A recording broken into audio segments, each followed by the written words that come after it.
বৈরাগীগঞ্জ থেকে আমরা একটি ভ্যানে উঠলাম। আমরা এখান থেকে চলে যাব পায়রাবন্দ গ্রামে, যেখানে মহিষী নারী বেগম রোকেয়া সাখাওয়াত হোসেনের পৈতৃক নিবাস। পিচ ঢালা পাকা একটি মেঠো রাস্তা দিয়ে আমরা এগিয়ে যাচ্ছি। রাস্তার দুপাশ দিয়ে ছোট ছোট ঘর দেখা যাচ্ছে, কোনোটা দোকান, কোনোটা থাকার ঘর। একদম গ্রামীণ পরিবেশ।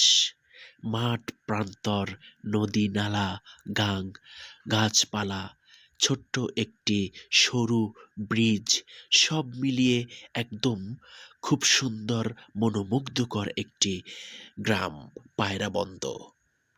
এই ব্রিজটি এতটাই সরু যে দুটি ভ্যান গাড়ি একসঙ্গে পার হওয়া সম্ভব নয়, একটি মোটরসাইকেল ব্যতীত। সেটা আপনারা দেখতেই পাচ্ছেন। আমাদের গাড়িটি যখন পার হবে তার পরবর্তী সময়েই ওই বোরাক গাড়িটি এই ব্রিজ দিয়ে পার হয়ে চলে যাবে। একদমই প্রত্যন্ত অঞ্চলের মধ্য দিয়ে আমরা পথ অতিক্রম করে চলছি। দুপাশে দেখতে পাচ্ছেন ফসলি জমি, কলা গাছ, বিভিন্ন ধরনের গাছপালা। একদমই গ্রামীণ পরিবেশ, মনোমুগ্ধকর। যতটা ধীরে ধীরে পথ অতিক্রম করছি, ভেতরে ভেতরে ততটাই ভালো লাগা কাজ করছে। এই ভালো লাগাটা সত্যিই খুব চমকপ্রদ। ছোটবেলাতে বই পুস্তকে যার কথা পড়েছি, জেনেছি, আজ তারই পৈতৃক নিবাস দেখতে বের হয়েছি আমরা। আমরা এই মুহূর্তে পায়রাবন্দ বাজারে এসে উপস্থিত হলাম। আমরা বেগম রোকেয়া সাখাওয়াত হোসেনের বাড়িতে যাব, দেখব। খুবই এক্সাইটেড আর কি, খুবই ভালো লাগছে। মহিষী নারী বেগম রোকেয়া স্মৃতি তরুণ। উপমহাদেশের প্রথম নারীবাদী কণ্ঠস্বর, বাঙালি সাহিত্যিক ও সমাজ সংস্কারক বেগম রোকেয়া সাখাওয়াত হোসেন। তার জন্ম 1880 সালের 9 ডিসেম্বর রংপুর জেলার মিঠাপুকুর উপজেলার পায়রাবন্দ গ্রামের এক সম্ভ্রান্ত পরিবারে। নিজের নিরন্তর চেষ্টা ও সাধনায় গোপনে ঘরে বসেই তিনি ইংরেজি ভাষা রপ্ত করেন। পরবর্তী সময়ে স্বামীর সহচর্য ও প্রেরণায় ইংরেজিতে অর্জন করেন বিশেষ দক্ষতা। বাঙালি নারী জাগরণের অগ্রদূত বেগম রোকেয়া উপমহাদেশের নারী সমাজকে কুসংস্কার, অজ্ঞতা ও নিরক্ষরতার নাগপাশ থেকে মুক্ত করে তাদের অধিকার প্রতিষ্ঠা করার লক্ষ্যে আজীবন সংগ্রাম করেন। শিক্ষা ছাড়া নারীর অগ্রগতি ও মুক্তি সম্ভব নয়, এ সত্য অনুধাবন করেই তিনি নারী শিক্ষা প্রসারে ব্রতী হন। এটা হচ্ছে পায়রাবন্দ বেগম রোকেয়া স্মৃতি গার্লস স্কুল অ্যান্ড কলেজ। নানা বাধা বিপত্তি অতিক্রম করে প্রতিষ্ঠা করেন সাখাওয়াত মেমোরিয়াল স্কুল। সবার দুয়ারে দুয়ারে ঘুরে মেয়েদের লেখাপড়া শেখায় উদ্বুদ্ধ করেন এবং স্কুলের ছাত্রী সংগ্রহ করেন তিনি। নারীর সাংগঠনিক দক্ষতা বৃদ্ধির মাধ্যমে স্বাধীন ও আত্মনির্ভরশীল করে তোলার লক্ষ্যে গড়ে তোলেন আঞ্জুমানে খাওয়াতিনে ইসলাম নামে মহিলা সমিতি। বাড়ি হচ্ছে পুরান জায়গাটা হচ্ছে এটা, এই এটা পুরান জায়গা, এটা হলো স্মৃতি তার ভাস্কর্য করার জন্য এটা নতুন করা হয়েছে। আর এটা হচ্ছে পুরাতন জায়গা, এটা সম্পূর্ণ পুরাতন জায়গা। ওটা ওনার বাড়ি ছিল এখানে।